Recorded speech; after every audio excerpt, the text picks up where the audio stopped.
Before we start the show, let's hear from one of our sponsors. Their support keeps this show free for you. You just realized your business needed to hire someone yesterday. How can you find amazing candidates fast? Easy. Just use Indeed. Stop struggling to get your job post seen on other job sites. With Indeed sponsored jobs, your post jumps to the top of the page for your relevant candidates, so you can reach the people you want faster. According to Indeed data, sponsored jobs posted directly on Indeed have 45% more applications than non-sponsored jobs. Don't wait any longer. Speed up your hiring right now with Indeed. And listeners of this show will get a $75 sponsored job credit to get your jobs more visibility at Indeed.com/kidsandfamily. Just go to Indeed.com/kidsandfamily right now and support our show by saying you heard about Indeed on this podcast. Terms and conditions apply. Hiring? Indeed is all you need. Hi, I'm Michelle, a mother of 2 teens. 13 years ago, I traded in punishments and rewards for connection. Now I prioritize relationship over behaviors, utilize play as a parenting tool, and set limits with empathy instead of consequences. Each week, I share my journey and interview clients, experts, and followers. Thanks for joining me on the Peace and Parenting podcast. I'm so glad you're here.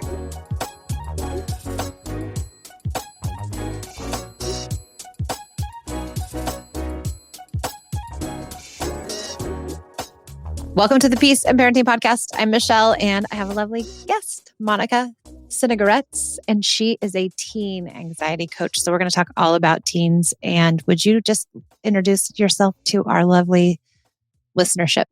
Yeah. Hi, everyone. Thanks, Michelle, for having me here. I'm really excited to dive into our conversation and talk about all about teens, anxiety, and parenting. My background is in both education and coaching. I'm a certified life and wellness coach. I went to school and I tried to, fit in the mold, and I realized where I was going wasn't really fitting. And so I found a way to integrate my personal experiences with anxiety and my educational experiences together, because I was once a teen who was anxious. I was once someone who was overwhelmed and confused, and I did not know where to go. And so my intention for becoming a coach was to help teens shortcut that struggle, but to also raise parents' awareness around anxiety on a non-clinical level, so they don't often overlook those signs. I love it. I think this is great. And I think a lot of people could use your services, because sometimes we don't want to go to therapy as a teen. Sometimes that's too daunting. Sometimes it's too formal. Sometimes it's too clinical, like you said. And so I think this is a lovely avenue for teens to feel comfortable. So let's start by, I have 3 questions I want to ask you. We talked about them just before we hopped on. But the first one is, what are the biggest mistakes you see, or misconceptions, or, thoughts around teens that aren't necessarily true these days?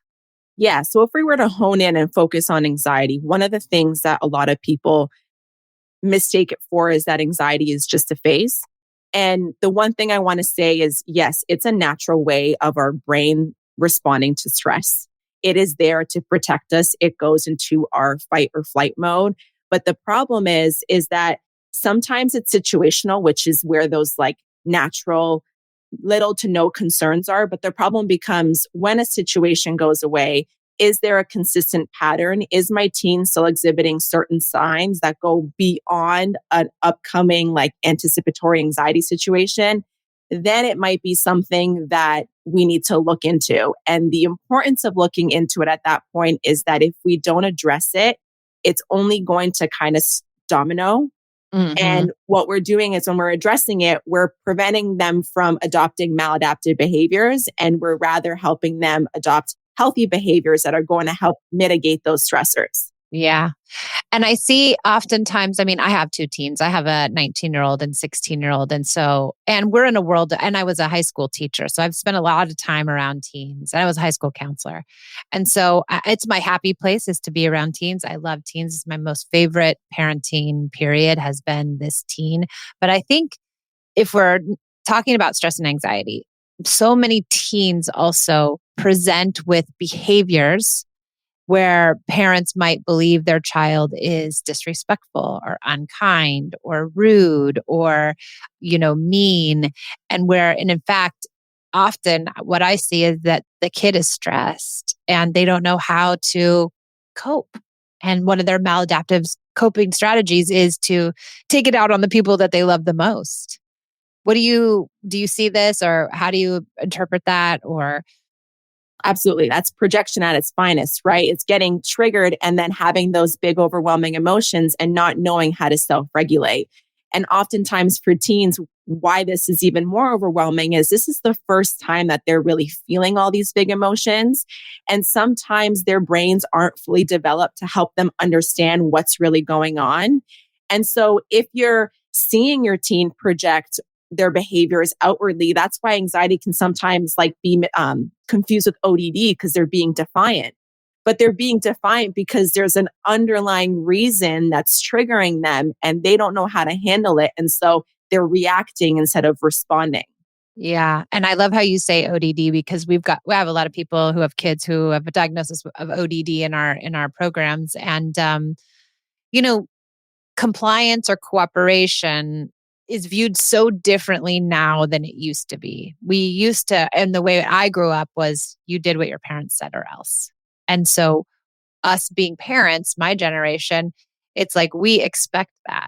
We expect compliance and cooperation just because we said so. And a child isn't allowed to necessarily say no or fight back. And then there out comes the diagnosis because it's not normal. Because for us, it isn't normal. That's not how you act toward your parents. You have to comply with their wishes. And so I think you're right. It can be a product of stress, major stress. For sure. And especially if another like reason why it's often overlooked is because everyone always associates that if my teen is anxious, they're going to show those physical signs Right. and symptoms, even some of them being projection. But a lot of anxiety, especially when you're dealing with teens who have high functioning anxiety, it's an internalizer.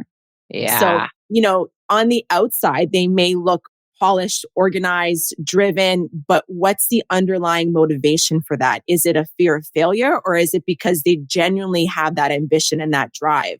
And Yeah. so, when they internalize it, it's just like they aren't even reaching out for support. It's known that 1 in 5 of teens experience those symptoms, but over half of those don't actually receive the support that they need. And I know you mentioned being a counselor, you have the responsibility of a lot of students. There's a big caseload. And sometimes even if they want the help, they don't necessarily get it because there's such a big demand or there's such a big wait list. Yeah. Yeah. I had 800 kids on my caseload for one person. That was crazy. That's It's a totally lot. not manageable. Yeah. It's not manageable.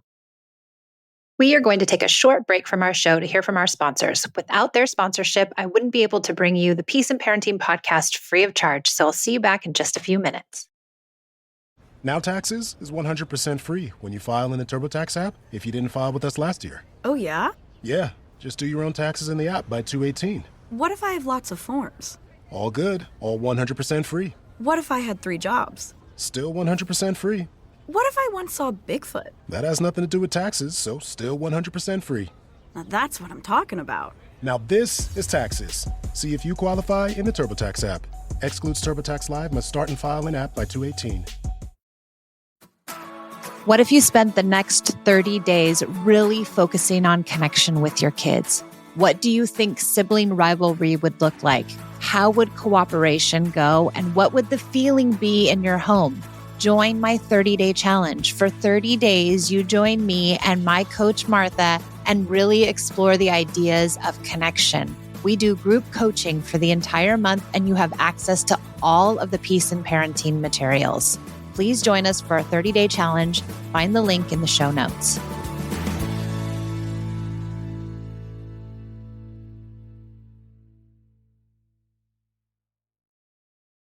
Okay, let's get back to the show. What's the number one thing you think that parents can do to be supportive of a child that has stress or anxiety? One of my most interesting things that I've even recently realized about anxiety is there is a genetic component. It's in our genes. So it is more likely for a teen to be anxious if their parent is also anxious. This doesn't always have to be necessarily the case, but let's base it off of that for this conversation right now. If that's the case and you're known to be a parent who is a worrywart, or you're known to be someone who is anxious, I want you to really reflect on your own behaviors and make sure that you're modeling those healthy coping mechanisms. Because if your teen sees that you're anxious and are utilizing unhealthy coping mechanisms, they're going to think that that's okay. And Yeah. they're going to, even if you don't realize it, they're unconsciously picking it up, and they're not going to realize until a couple of years down the road, until like that awareness starts to build in. Yeah. If you're stuck in traffic, I mean, you're in LA, it's going to happen. Traffic's everywhere, right? If you're frustrated, if you have parent A who's like, this is ruining my day and I'm so frustrated and this sucks and this whatever, you're really showing that your teen that you have minor stressors that kind of create bigger problems. They're more likely to snowball into that. But if you have a parent who's just more like, okay, acknowledging that like, hey, I'm frustrated. This is frustrating, but this is what I'm going to do in this situation to calm it down. I'm going to play my favorite playlist. I'm going to take a couple, deep breaths, or I'm going to, enjoy more quality time with you. And so if you even have a teen who's anxious, take the time to validate their emotions, to say, hey, I've noticed you're really stressed out because you have an upcoming exam. Is there anything on your mind that you want to talk about? Yeah. Yeah. Acknowledging their stress, I think, is so important. Or saying like, I know school is so hard. I understand this is not manageable at times. And it isn't. By the way, school and life and everything for teens is so stressful and hard. We expect so much of them. It's not sustainable. My daughter, who's a freshman in college right now, like it's what they expect these kids to do at 19 is insane to me. I mean, I can't believe we expect kids to live on their own at 19. We just throw them out there. Good luck. Have fun. Do your laundry. I hope you make it home by Christmas. Like, it's not easy being out there. And I think we forget, we're like, oh, they have the life of Riley. They have everything taken care of for them, everything paid for. Like, they don't have to do anything, but it's all developmentally appropriate. This is stressful for them. And I think, recognizing that is so important. But what I'd say about that is it's not easy as a parent because we are so stressed. We have so much on our plate. We have to reparent ourselves. We came from dysfunction. We are tasked with raising kids in a world that doesn't support us. And so it's hard to maintain self-regulation. It's necessary, but I just want to acknowledge how hard it is. For sure. And even if you're noticing it be overwhelming, because like you said, everyone's human, you're going to have moments where you're trying your best, but you still kind of like end up, let's say, freaking out. Take the time to even acknowledge that. Like, hey, I'm feeling really stressed out right now. Like, this is what's stressing me out. I need to take 5. Yep, You're totally. still showing your teen that like you're stressed out, you're overwhelmed, but you're going to do whatever you need in order to just bring those levels down a little bit. Yeah. Or apologize. Be like, I'm sorry, I yelled at the guy next to me. I shouldn't have. That was stupid, and apologize. But yeah, I think life is hard on everyone. It really is. And it's human nature to screw up. So we're all not going to be able to do it right. Our kids, and we have to have grace for them, and they have to have grace for us. And so, absolutely. Yeah. Okay.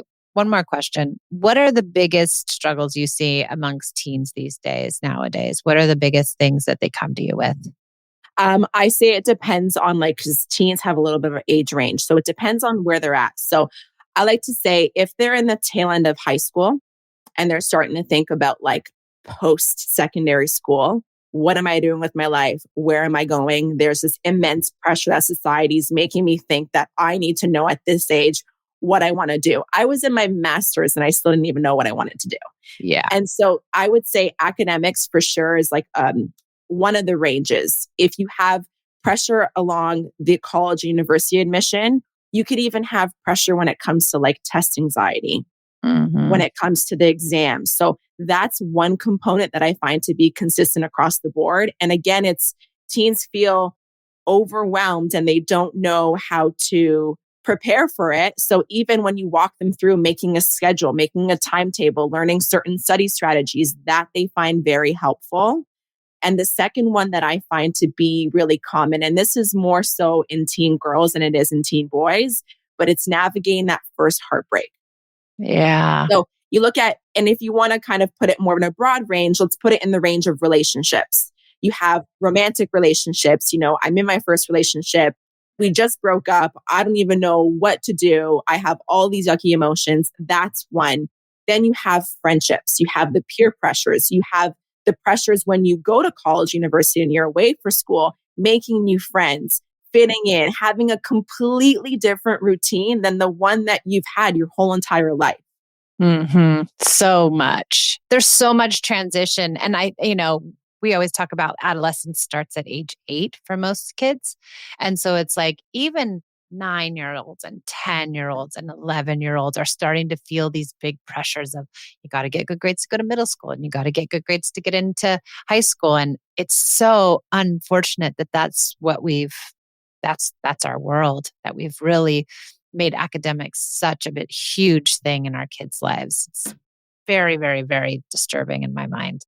Also, I see it with sports, high-level sports kids and high-level activities kids who pressure themselves to really do well and overcompete and press themselves. And sometimes there's parent pressure, but that too seems like to be a big one. Do you see that? Yeah, I was going to say, so there are the pressures of the external. The last thing that like a teen needs, since there's so many transitions and changes going on, even in their bodies, not just like externally, is their parents to like add on to that pressure. Yes. Yes. That's just like a domino effect. And then if they're not taking the time to validate those emotions and those experiences that they're going through, then your teen's actually going to internalize all of that.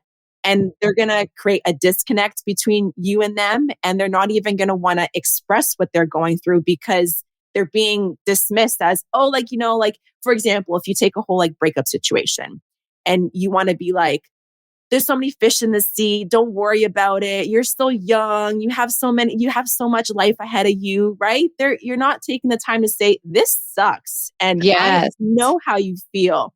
And the biggest thing I find with parents too is, you really want to help out. And I get it. You want to be there and guide your teen however much you can.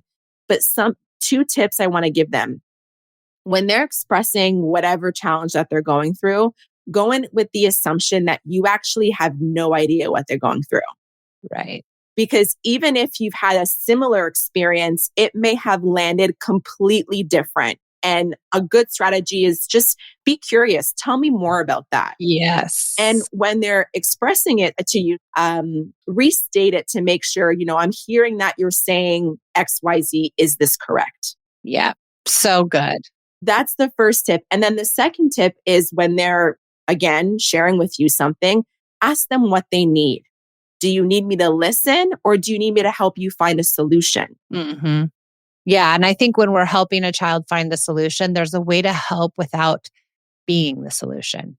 There's a way to say, well, what do you think you should do? Well, if you did that, what would happen? And if you didn't do that, what else could happen? And what do you think the right answer is? Because I really think that we have a tendency as parents, and it all comes from a beautiful place, right? We just want to help our kids, get through whatever it is that they're having a hard time with. And we're like, but I know the answer. I can just tell them to do this and they can do that and then they're going to feel better. But they really need to come up with it at this age themselves. And I think there's a beautiful place to just be supportive without trying to fix everything for them because it comes better from their inside of them. Yes. And you're turning it back on them. So you're actually helping them elicit the solution. Yes. Instead of constantly reassuring them and then them depending on you in moments of stress to reassure them. They need to build that skill set on their own. And if they constantly have you, they're not only going to seek reassurance from yourself, they're going to seek reassurance from other people in their other relationships. Yeah. And then also you're not giving them the message like, I know you can figure this out. I don't need to be your solution. You actually don't need me.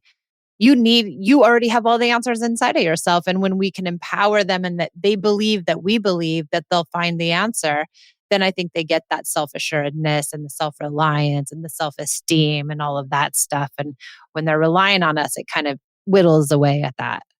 You got it. Yeah, it's so good. Monica, thank you. No problem. I really appreciate it. Where can people find you? People can find me primarily my podcast. It's called Parenting Anxious Teens. I really kind of hit home on what non-clinical anxiety is, what it looks like so parents don't overlook those symptoms, and also different strategies that they can apply within the home. That is my primary, like I like to say, my prized possession. So if you want to learn more about who I am and what I do, that's where you should find me. Great. And you're on all the platforms? All the platforms, yeah, Spotify, Apple, you name it. But if you want to take the next step, I also have my website at www.consciouscoach.biz, where you can learn more about like my program, my services, and how I really help your teen. Great. Thank you so much for coming on. I really appreciate your insights, and thank you everybody for being here. And we'll see you next time on the Peace and Parenting podcast. Likewise. Thanks, Michelle. Thank you.